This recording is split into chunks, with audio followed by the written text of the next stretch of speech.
From ACTRA Toronto, I'm David Gale, and this is ACTRA Spotlight, where we're building the Canadian star system one podcast at a time. Bilal Baig and Fab Filippo's lives could not be more different, yet these actor, writer, producers magically found creative common ground and developed a TV series about a queer, non-binary South Asian Muslim, and it was picked up by CBC and HBO Max. Now, how did that happen? Stick around and hear from the stars themselves. Sort of is a groundbreaking new CBC and HBO original series that will make queerstory by becoming one of the first TV series in North America to have a non-binary lead character, not to mention the first Canadian primetime TV show to cast a queer, trans feminine, South Asian, and Muslim performer in a lead role. And we are so lucky to have today the co-creators of Sort of, ACTRA Toronto members, Bilal Baig, who co-created, is executive produced, co-wrote, and stars as Sabi in the show, and Fab Filippo, Fab, who co-created, executive produced, and co-wrote the show. Here they are. Welcome, welcome, welcome. Congrats on Sort of. And it's set to premiere October 5th on CBC Gem and broadcast on CBC TV beginning November 9th, which is, just around the corner. And you've just returned from the world premiere in France. Like, what was that like?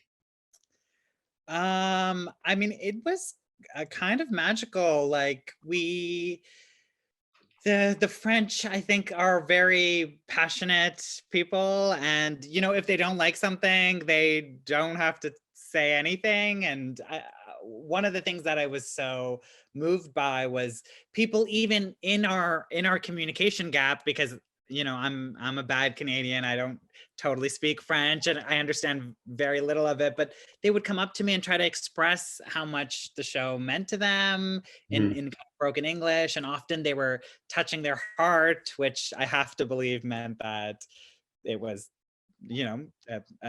like an emotional experience or something that at least reached their heart. So I thought that was really lovely. And yeah, a real I was there with the audience when the first episode started playing, and I kept thinking about the humor, and I was like, is it not gonna land? Like, is it gonna translate or not totally? And the fact that they started laughing at the end of the first scene, which again, it's not straight comedy. It's a bit, there's a nuance there in kind of what we're poking fun at, and that they were able to pick that up. I was like, okay, I can breathe a little bit. I think this story might really land with these folks, and it did. And so it was nice to be showered with love, and it was beautiful too. And the festival was great, good energy. For Series Mania, it was younger than I thought too. Like, lots of the festival staff folks were like late 20s, early 30s, and so there was a cool, there was a kind of energy to the festival that was really charming. Yeah. How many episodes did you air? 4, the first 4. Oh, that is great. And for them to touch their hearts and laugh at your work, like, that's what a great feeling it must have been for you to just had you seen it with a group of people before? No. And I had never seen it that big either. It was on a very big screen, and seeing my face that large was also the first time. It's quite something. Fab, what was the experience like for you? Well, the morning of, I couldn't leave the same country that my son was in, and I ended up not going. Nothing bad happened. It was just like this bodily kind of experience of being like, the world is a powder keg. I like, anything could happen that makes me not come back. And it didn't seem to bother me early on. But then the morning of, I kind of freaked out. And so I was like, I can't go. And so Bilal and I had a conversation, and Bilal was like, I'm still going. And I was like, yes, you should go. And so And there's something kind of right about that. I don't know. There was something really wonderful. I mean, I really regret that I couldn't be there to experience it for sure. But like seeing it via Twitter feeds and watching Bilal represent the show and like getting Bilal's texts about like, oh my God, they laughed, you know, it was quite amazing and really wonderful and actually really good that I stayed back because, you know, there was a lot of writing also that we had to do. And so I took a chunk of the writing while they were away doing that and then was able to sort of pass it to them when they got back. So like writing for the next season? Well, we don't have a green light for the second season, but we're sort of prepping for it and, you know, making our kind of decisions about where we'd like to go, you know, Right. so that way we can hit the ground running. So Bilal, did you kind of feel left at the altar with him? Well, I mean, no, I mean, it made so much sense when we were chatting in the morning. Like, you know, one of the things I said too is I don't have a child, and for me, like to go away and come back, it wouldn't affect my life in huge ways. And not to say that I'm being unsafe around COVID stuff, but there's just I don't know. I just felt like I just totally get prioritizing family. And Fab also spoke about Fab's kid also spending a lot of time with the grandparents, and so there's lots of very valid reasons to not go. And so Yeah. I think it was okay. And you had a great time.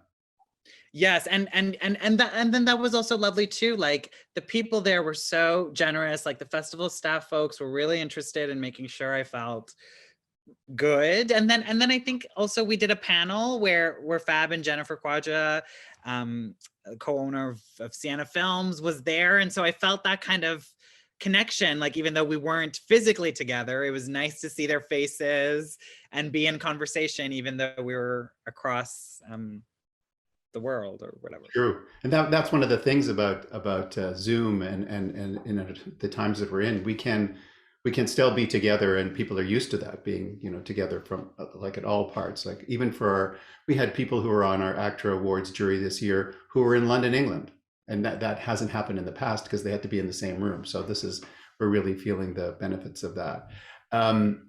So Bilal, you describe yourself as a queer, trans, feminine, Muslim playwright, performer, and workshop facilitator. Fab, how do you describe yourself? Curveball. Oh wow, this is really interesting. It's funny. I mean, of all people, David, we've known each other since the beginning of my career. I know that, you know, and you know, we know each other from Buddies in Bad Times days before it was in the new face, you know, when it was on St. George. Yeah. Yeah, you know, it's a really interesting question because, you know, how I've defined myself has been, I've never really questioned it or thought of it or had to, you know, necessarily, because it was sort of where my career took me. You know, I was a kid when I met Daniel McIver and Ken McDougall, you know, the two people who would queer theater artists. Yeah, two queer theater artists. And I was a kid from the suburbs who at the time thought every queer man just wanted to rape straight kids. Like that was the, you know, I know it's an awful thing to say, but we thought that, you know, like we thought they were sex offenders. You know, that was what my, you know, school was teaching me, my church, you know, those kinds of things, you know.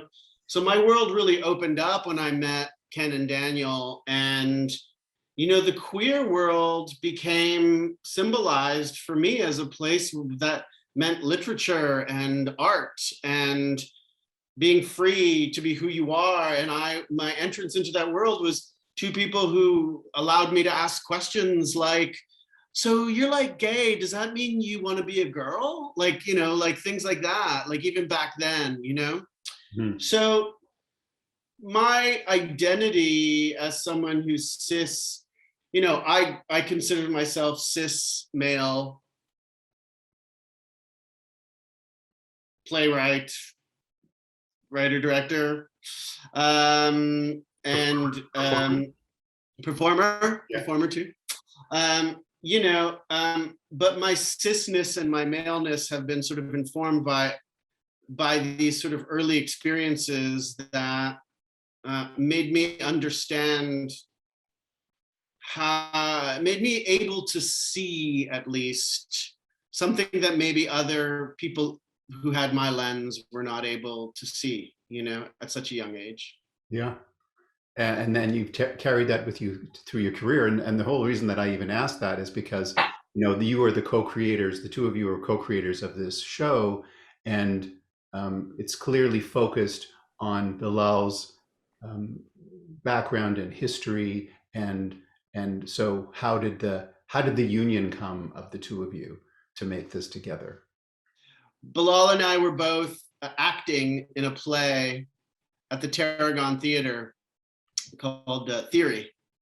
And we were both not the leads. And so we had some time backstage during the show. And we would connect over the fact that whenever we were backstage in the dressing room, our laptops were open and we were writing on our own projects.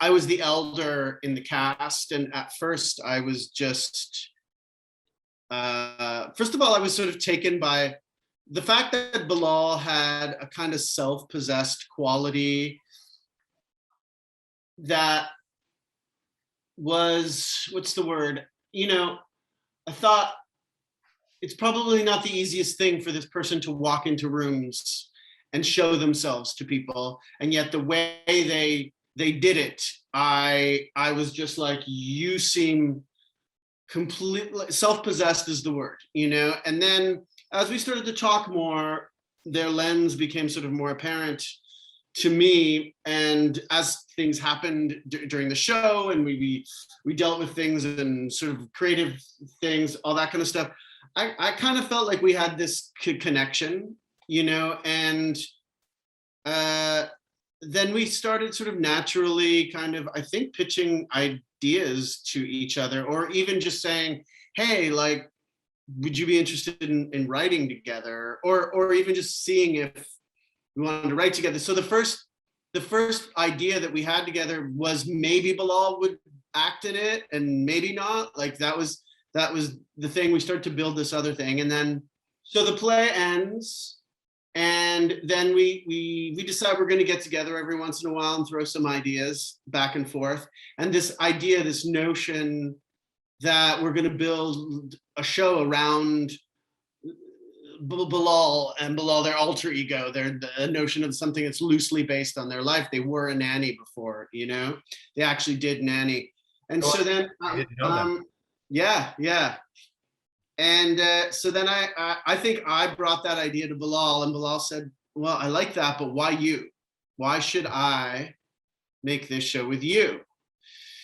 And that was really an interesting, challenging question. And I, at the time, was in the middle of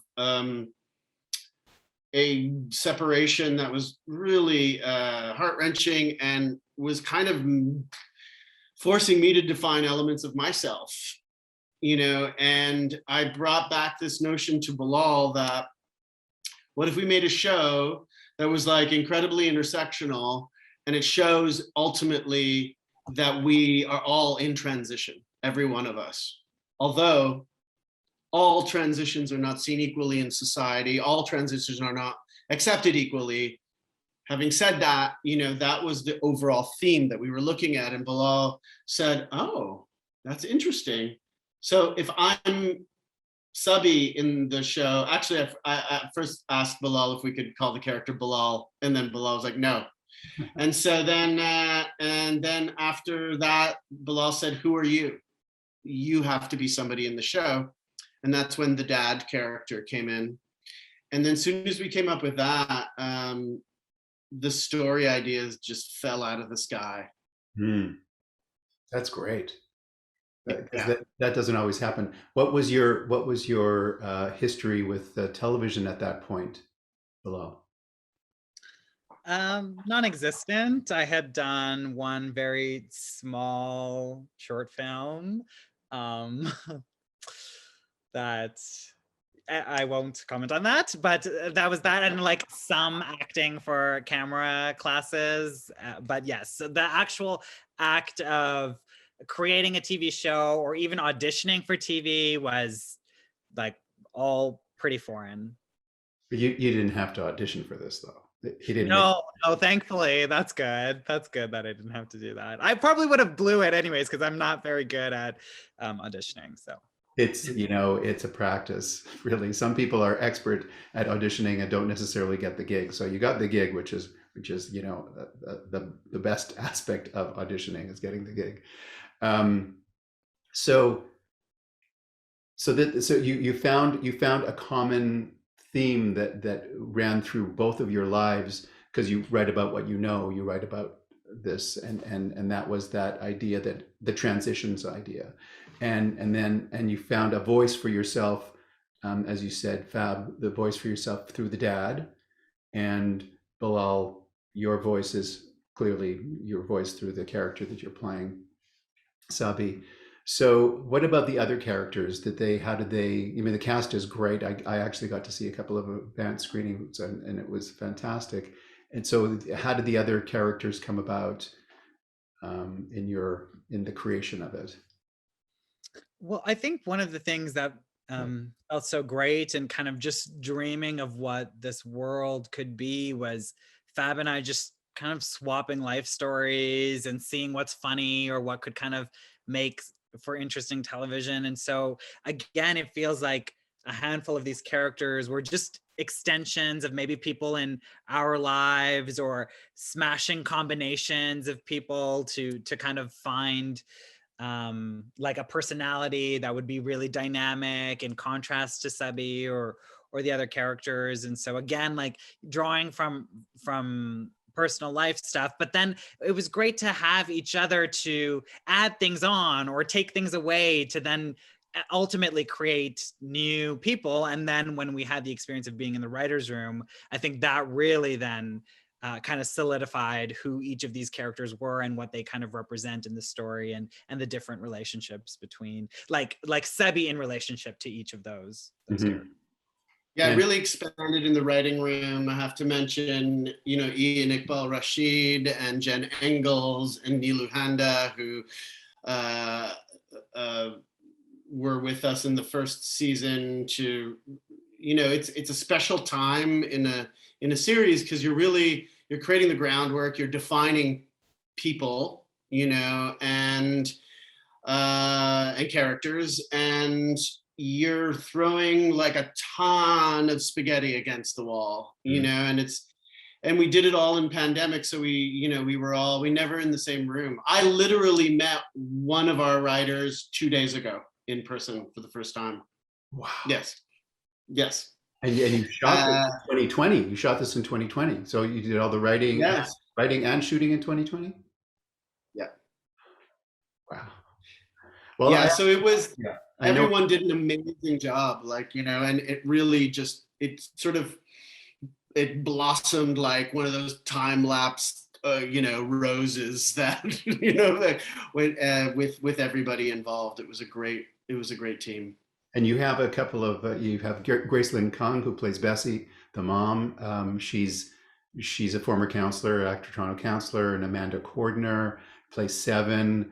Body So Fluorescent was turned in a Queer Your Stories short film festival, Inside Out Festival winner, and then they put that in there, and that's been playing all over. And they play such an interesting, different, powerful character as well. From the couple of episodes that I saw. So just coming back to shooting during the pandemic, I'm sure people want to know what that was like, because I guess the budget changes for it, and the PPE is not cheap. How did that go? And there's a certain closeness with the characters. How did you handle that? I mean, we were working with Sienna Films, who I think took it very seriously. And so much of our pre-production was getting updates from the line producer, Jessica Daniel, about what's changed now and what we can do or can't do, or the numbers shifting in terms of how many people can be in a venue or not. And yeah, I think it was, I can speak from my experience. I was on set almost every day for many hours a day, and doing multiple scenes and with different people, and I always felt safe. And I think that's because we had, from the top down, it really mattered that people felt safe so that they could be creative and free. And we had an entire COVID department, making sure that masks were on properly and things were being sanitized. And I mean, I also, that for me, it's so interesting. I don't know the TV world, working in the TV world outside of the pandemic. So this was my first experience. And to me, it's like, I guess this is right now, I don't know another reality. And so This is how it's always done, by the way. right. Yeah. Like maybe it I did never understood the masks before. yeah. I just thought that I really felt safe, and I think that was the most important part. And in talking with a lot of the other actors and crew members too, there was no cutting corners or anything. I think it was really about making sure we're doing this right so that we don't end up in a situation where we have to pause or delay. And we never did. We never had a single case of COVID on our set when we were working. And you did it. You shot pretty fast, didn't you? Yeah. What was it? I'm going to back up what Bilal said about, like, really Sienna should be commended for, it was one of the first productions that went. There were no rules for it. They were inventing things as they were going. The numbers were going crazy while we were shooting. We didn't know what was going to happen. Yes, your budget then starts to disappear, and they are doing stuff that we probably don't even know they did to make it work, and trying to keep the creative at least as unaffected as possible. Mm-hmm. We shot it in 40 days. I can just say from my end, like, just as a director, what really does change is the difference between this is what I want and what do I get to have. Mm-hmm. And mostly my career has been, what do I get to have anyway, So I think in the same way that Bilal's, this was their first experience as an actor, this was my first time helming a larger budget show, and to me it was still like, no, this is fine, I can work with this, this is great, as opposed to me feeling like we were cutting corners. But having said that, I was very conscious of, like, okay, what do we have today? How many extras? How many background do we have? How many, do we still have our location? Like, it was very tricky in terms of that. And then the experience of directing the actors was really kind of fascinating, because rehearsal was all done in masks. Mm-hmm. So I never really saw the scene until action, and it was thrilling. It added a kind of pressure to what we were doing that I think really comes out, and it was really like a way for me to also trust the actors in a way that I think I may not have before. I may have tried to micromanage performances more or whatever, I don't know, but like, it was really like, and it showed how vulnerable really the actor is. Mm-hmm. Because out of everybody, when the cameras were rolling, then they put themselves into literal physical danger to do this scene. Mm-hmm. And it was beautiful, and I feel honored that I got to be a part of guiding that. So Bilal, what was it like for you when you were wearing so many hats? I know that in the theater we often do that. In the theater, we're often creating our own work, or having to play double duty on things. But for this, it's your first time essentially helming a show, and you're also the lead and in almost every scene. So, what was it like for you having to do all those tasks and take off your mask eventually? Yeah, I mean, I think the thing that I feel so fortunate for is having again the core team. There were lots of people who were involved that really made this experience so manageable, but I think between myself, Fab, Jennifer Kwaja, and Laura Perlmutter from Sienna, that having those three around for when um I needed to shift focus and not be wearing as many hats. Like I had people that I could really count on, and would still, always felt like there was a check-in with me about making sure that everything still felt right and okay and true. And I really did appreciate that. And it was a lot of work. Honestly, I think I slept for like a month after filming wrapped. I distinctly recall an experience towards the end of the shooting where I had to crawl out of my van. Like I could not get up off my seat and open my door and step out. I had to just to paint the picture of the level of exhaustion. But I look back at it, and it wasn't painful because I think there was a lot of support and a lot of constant communication. And then I had a wonderful assistant who really helped me, made sure I was on top of things, knew what I was kind of doing next. And again, just so it kind of comes back for to team for me, like a solid team that I felt like I could really rely on. And there's also this responsibility, I think, when we're queer performers who are out there, are giving ourselves to our work, to be inclusive. What was that like for you, for both of you, when you're in your was there a diversity within the crew? Was there a lot of diversity within the cast and BG? How did you handle that? Yeah, I mean, I think it was a shared value again between the core kind of producing team. Like it was important that in telling this story, we reflect what Toronto really looks like in the characters, as well as in the background, as well as in the writers' room and in the crew. And so, I mean, that's great when you all can agree on something. And then I think we did really work together to make sure we were doing what we set out to do. And I mean, I know that again, given the timing of it all, there were there are things that I hope if we get a second season we can do a little bit differently in terms of, I think with crew especially. I think we had a lovely crew and was pretty diverse for sure, but I think there's more to do there. I think there's more especially in apprenticeship kind of positions, and we really invite some new folks in to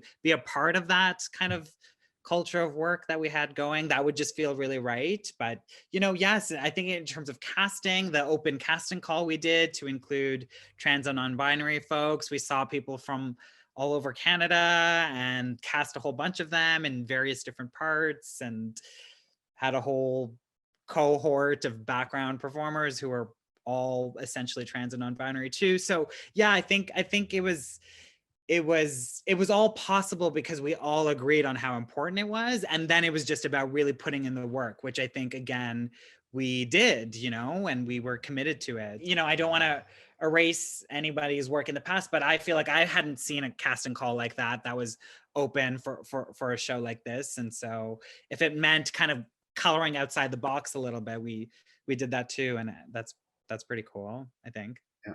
Well, it's being the first out queer president of ACTRA Toronto, I'm been saying for years now, you can't be what you can't see. So giving an opportunity to be there in front of the camera, and to have the people who are surrounding you also be genuine is very helpful for people who are going to be watching this, who are 10 and 8 and want to be performers, and or want to have a place in even society, and understand that you can be this because we've seen it, because you're paving the way for that. Does it feel like a responsibility for you because of that? Well, I mean, in my previous life, which is still my life, I have to stop kind of pretending that my life split in half or something before the TV show. I did a lot of community work and working with nonprofits and advocacy stuff around particularly BIPOC and newcomer children and trans women of color. And so I don't know, for the last couple of years, it was like all I was talking about anyways was how to bring people into creative programming and making sure this space feels like something that they could actually thrive in. And so, okay, but it's about responsibility. I mean, yes, but I've been feeling that responsibility for a number of years now, and it just kind of transitioned into same things kind of in community nonprofit world, just on a larger scale for TV. So I didn't feel weighed down by that responsibility. I just feel like it, as a human being on this earth, maybe it's a responsibility we all have to make sure we're including as many people as we can, and really seeing them when we do include them. Okay, so I'm going to ask you both this question. What does your family feel about this? Have they seen anything about it yet? I mean, sure, they've seen press and stuff. Have you seen advanced screenings, or are you waiting? Like, what's your feeling with your families? Fab, have you had to do some explaining? Oh, no, not at all. My career has been so wild already that they're just expecting. They don't know what to expect next. I think it's really wonderful. My son particularly was beside me when I was cutting a lot of the show, and we were cutting the show, but I say I because it was just me in my room and Asher beside me, and and conversations that we had about what it meant to be non-binary and trans, and he's 11 at the time, right? And how is nonplussed the word, or is that means, yeah, he was like totally like not, he was like, oh, so it was just beautiful to be able to bring that into our lives, and then think about, just see, kind of like just bring that into his life. So part of his like formative kind of upbringing has that in it, and that to me was incredible. We had this one sort of moment where I realized where people who are younger, a different generation, are, because it was just really choosing an iPhone case. It was this tiny little thing. We'd started doing the show, and I liked this iPhone case that was flowery, right? And in my cis brain that grew up when I grew up, I thought, well, that's a little girly, and then I had the thought, so I checked it with Asher, and I go, hey, what do you think of this iPhone case for my phone? And Asher looked at it, he goes, it's nice. And that was it. And it had none of the stuff that I would have had at that age, going, oh no, it's it's pink or whatever, like, so it's really that's just a tiny thing, but like that's what the show kind of brought to my immediate family's life. And Bilal, what about, how much of the story is based on your own experience with your family?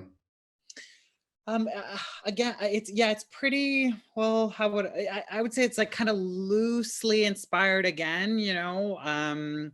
The sister character, Aksa, was once, really kind of. I have a really close relationship with my brother, and just thought it'd be so fun to kind of get his kind kind of his like life texture into the show, which we kind of do, you know, in terms of where the sister works and her kind of, she's quite fast, you know, in her life. And that's how I see my brothers. But then again, when you're writing in the room and then the actor actually comes in, there's so much kind of transforms, and then similarly for the mother character too. So yeah, I think it again started from this place of like suggestions from my life, particularly for the sister character and the mother character, and then the writers and then the actors really took it to places that really made sense for them, which also worked in our world. Like I kind of really loved, you know, knowing where the characters started and who they became. It's a fun experience to have as a co-creator on the show. See what the performers are bringing to the story and how they can, you know, bring their own life experience into it and translate that into the camera. That's really cool to watch for sure. So tell me the HBO Max story. I mean, that's a big story. When you know, when a Canadian show gets picked up by HBO Max, how did that happen? It actually starts with Bilal and I turning down an opportunity to write the pilot. So we had this. Jennifer said from Sienna had said, "I love this idea. Do you both want money to write the pilot?" And then there was this option to do a sizzle reel. Mm-hmm.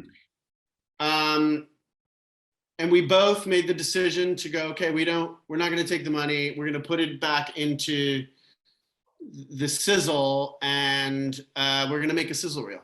So this 4 minutes, we wrote probably 15-page script that ended up being a 4-minute sizzle.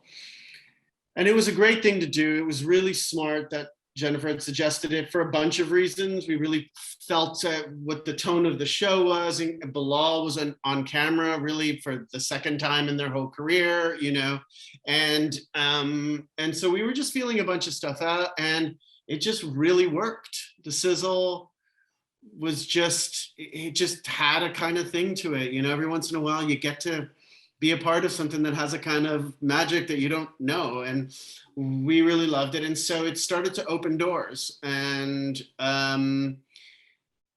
so, you know, I mean, the short of it really is like we pitched it around. It wasn't like we walked in the door and people were like, we want it. You know, it was, we pitched it to a couple of places, and there was definitely some interest. And then HBO Max came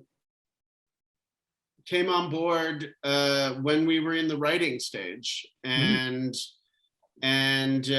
really showed us that commitment. And yeah, so like right from the get-go, the writing room, we were getting notes from 2 different networks. How was that? How was that? Yeah, how was that? I mean, look at how we answer these questions. We just pass. I can see that people are saying, "Is this going to be broadcast?" You know, my experience of receiving notes from both those networks was, you know, I think what was really special was people were interested in you know, not turning the show into something that it never could have been or should have been or whatever. Like, you know, there was always a real truth in their notes. Like they were responding to what they were seeing and what they wanted to see more of, or how we could kind of adapt something to kind of align all our visions. And so, I mean, I was surprised because I was nervous. It felt like, you know, in Theaterland, anytime I work with a dramaturge, it just felt like the kind of institutionalized epic version of that. And again, with a story that's so particular, I just wasn't sure what the nature of the notes were going to be, but it always felt like they were so interested in making sure that we protect the story, and then Fab and I always had each other to bounce off of too. Like, what are the notes that are resonating for us, or do we have any questions? And I felt like we were in conversation with both CBC and HBO Max all the way throughout the writing stage too. So yeah, the only time that I the thing that I kept wanting to bring was to make sure that we don't sacrifice anything that could mean a lot for queer and trans communities or South Asian communities if for whatever reason the networks don't see that, and so that felt something to protect, but again wasn't something that I felt like I was fighting for or was something that was creating arguments. It was just a point of view that I wanted to keep bringing in anytime we were engaging with the notes. That's yeah, great. they were really supportive in that respect, Yeah. for sure. And I think I have to give them credit because when you take a leap of faith based on a 4-minute sizzle reel, it becomes something other than the 4-minute sizzle reel, right? And then you have to sort of internalize that and see where the creative, because what we delivered seemed really finished and done. And so we hadn't gone through this whole process of really, really defining this show, and they were very supportive. And even though I feel it's very close to what we delivered, they really gave us the support that we needed to get there. You both were tremendously politic in those answers. Really, really, that was just fantastic to hear. So what's your hope for? Certainly, another season would be great. Do you have places already that you have in mind that you want to take it to? You don't have to, give any secrets away, but is there a way you want to expand it? What's your feeling for that season 2? Or is it still too early? I mean, I don't know what to say beyond yes. Like, yes, we want to expand it, and our hope is that, of course, we continue to spend more time with Subby and the people in Subby's life. Like, yeah, I feel like I wouldn't know. I got to stop talking because this answer sucks. So No. I think maybe it was the question that sucks because it's a little early. Maybe jumping the gun here to be asking you that question. So I really appreciate the time that you've given us to be here and to talk about your show. And I can hardly wait for everyone to be able to see it. And when is it going to be on HBO Max? I know it's CBC. November 7th? Uh-huh. That's the date I have in my head. I'm not entirely sure, but it's around then. Fantastic. Well, thank you very much for being here and for giving. Yeah, thank you, David. And I want to take this opportunity to thank you for all your work. Like, I've been close enough to ACTRA to know. No, I'm not being politic. Like, what you all do is just so. I'm always moved every time I'm invited to some event that I didn't know about, or when someone is in distress, or one of our members, when something happens in our community where we all need to come together. And I have these moments in my life that are really memorable, that it was ACTRA that was there for that. So and you're always there. You've always been at all those things. So anyway, thank you. Thank you. And I look forward to meeting you in person, Bilal, and Fab too. It's been a while since we had a good hug. So I'm looking forward to that as well. Thank you so much. Thanks for having us, David. Look, I'm touching my heart. I'm serious. I'm touching my heart. I can't. I hate to break it to Bilal, but that's not what they mean in France when they touch their heart. It means, where's the next croissant? Thank you so much. Thanks so much.